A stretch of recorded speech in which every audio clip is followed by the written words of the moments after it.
Et dès ce lundi, les Nigérians pourront télécharger l'application iNaira et alimenter leur portefeuille mobile en utilisant leur compte bancaire existant.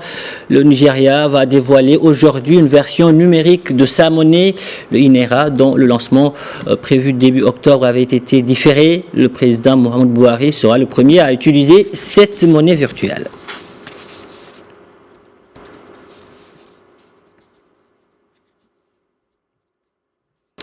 Et pour mieux comprendre les enjeux du lancement de cette version numérique de la monnaie nigériane, nous sommes en ligne, en direct de Yaoundé avec Idriss Linger, rédacteur en chef de l'agence Ecofin. Bonjour Idriss Linger et merci encore d'être avec nous aujourd'hui sur Média TV Afrique.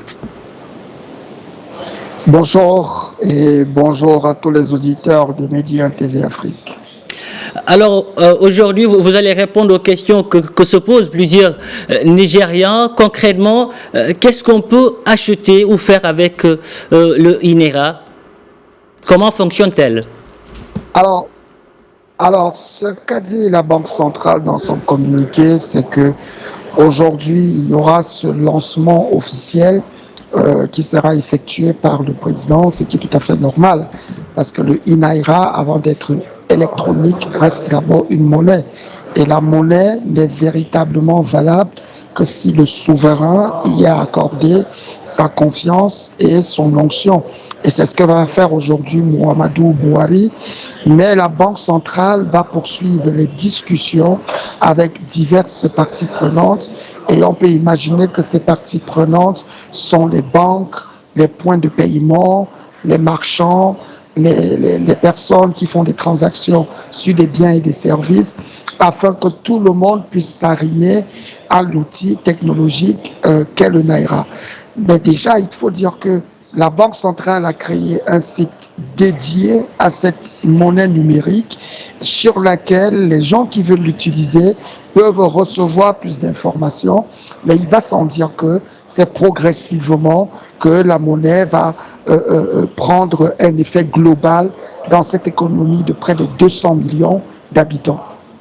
Le Nigeria fait aujourd'hui figure de pionnier sur le continent. Quel est l'intérêt aujourd'hui pour la Banque centrale nigériane de créer une version numérique du Naira? Alors, je ne pense pas que créer une version numérique du Naira est une opportunité que la Banque centrale a exploitée aujourd'hui. Vous savez que dans beaucoup de pays d'Afrique subsaharienne, l'entretien des signes monétaires coûte très cher. Prenons par exemple le cas de l'UEMOA ou de la CEMAC, des zones que je connais très bien. L'entretien des signes monétaires, c'est-à-dire la fabrication de la monnaie papier, pièces et tout le reste, et l'acheminement vers des marchés d'utilisation coûte environ 25 milliards chaque année en moyenne aux banques centrales des deux sous-régions. Donc déjà la Banque centrale du Nigeria va réduire progressivement les coûts d'émission de la monnaie. On ne sera plus obligé de produire un billet de 10 naira ou de 100 naira qui parfois, à peine utilisé, revient rapidement pour être détruit. Ça, c'est la première chose. La deuxième chose, c'est que le système monétaire actuel, tel qu'il est reposé, à cause de la difficulté pour les banques de pouvoir se déployer facilement dans des zones reculées, ne permet pas que tout le monde puisse accéder à la monnaie. Donc du coup, avec la monnaie électronique, la Banque centrale et le gouvernement pourront avoir des aides ciblées beaucoup plus importantes. Et d'ailleurs, il n'y a pas que la Banque centrale du Nigeria qui a mené cette réflexion. Même aux États-Unis, on avait très vite compris qu'un dollar numérique aurait permis d'atteindre les ménages fragiles beaucoup plus rapidement que de distribuer des chèques qui n'ont pas pu être touchés finalement, parce qu'en même temps, il y avait des confinements.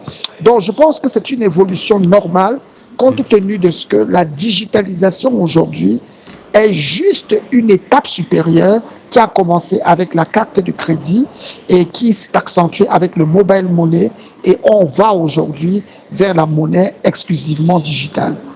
Mais aussi, il y a une volonté de contrôler ces crypto-monnaies dont, voilà, tout souvent on dit que ces monnaies virtuelles sont utilisées, notamment au Nigeria, pour financer le terrorisme. Je pense que toutes les monnaies sont utilisées pour financer le terrorisme. On parlait du terrorisme déjà bien avant qu'on ne parle des monnaies digitales. Et on a souvent vu des films à la télévision où des achats d'armes sont faits. Mais le souci est que ces monnaies ne sont pas encadrées, l'utilisation de ces monnaies. Je pense que quoi qu'on dise, la monnaie finalement est une question de confiance.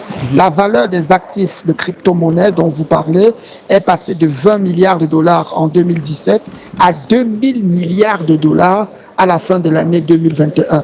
Et le Nigeria fait partie des pays dans le monde qui utilisent pleinement ces crypto-monnaies parce que la monnaie finalement c'est quoi? C'est juste un déclencheur de l'action des individus. Une fois qu'il y a une confiance dans un instrument de paiement, elle devient une monnaie qui peut permettre de faire des échanges. Et je crois que le Nigeria n'a pas, comment on dit, crackdown, c'est le terme qu'ils avaient utilisé, n'a pas interdit les monnaies virtuelles décentralisées parce qu'elle pensait que c'était mauvais. D'ailleurs, elle a laissé ces monnaies centrales, ces monnaies décentralisées prendre de l'ampleur auprès des populations, devenir quelque chose que les populations comprennent avant de lancer sa propre monnaie.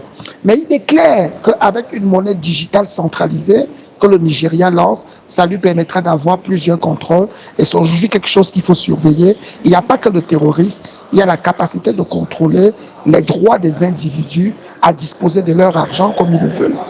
Ça pourra aussi permettre de lutter contre l'instabilité du Naira qui évolue, on le sait, en fonction des... par exemple, s'il y a une crise concernant le pétrole, ça touche forcément le Naira. Donc avec le e-Naira, ça va permettre de contrôler cette instabilité de la monnaie nigériane. Mais absolument, parce que les mêmes critères de sécurité qu'on mettra sur le e-Naira permettront effectivement d'interdire que cette monnaie-là puisse être convertie dans une autre monnaie et permettre effectivement le contrôle de change. Mais surtout, vous savez, l'une des raisons pour lesquelles dans le système monétaire actuel, le Nigeria ne peut pas assister pleinement ses populations, c'est parce que s'il émet une quantité importante de Naira, les utilisateurs vont vouloir acheter des produits qui sont importés. Et ça va créer davantage de déséquilibre de change. Donc maintenant, avec le e-Naira, le Nigeria peut mieux aider ses populations, effectivement, comme vous le dites, tout en contrôlant la stabilité extérieure du Naira et lui permettre de pouvoir maintenir sa stabilité macroéconomique. Idriss Lindjé, avec le développement aujourd'hui de ces monnaies virtuelles, peut-on imaginer, ou disons, quel avenir pour la monnaie physique, c'est-à-dire l'argent liquide? Écoute, moi je pense, c'est une très bonne question, mais je pense que l'argent liquide est venu remplacer d'autres instruments de paiement qui existaient déjà. Je pense que le futur de la monnaie liquide a commencé à être réécrit à partir du moment où nous avons commencé à utiliser des cartes de crédit pour payer presque tout ce qu'on veut payer dans le monde. Évidemment, peut-être pas encore en Afrique, mais même en Afrique, vous imaginez qu'en Afrique aujourd'hui, il y a 524 abonnés de mobile money en Afrique subsaharienne et que pratiquement 124 millions d'abonnés en Afrique subsaharienne utilisent le mobile money pour faire un paiement au moins une fois tous les 30 jours.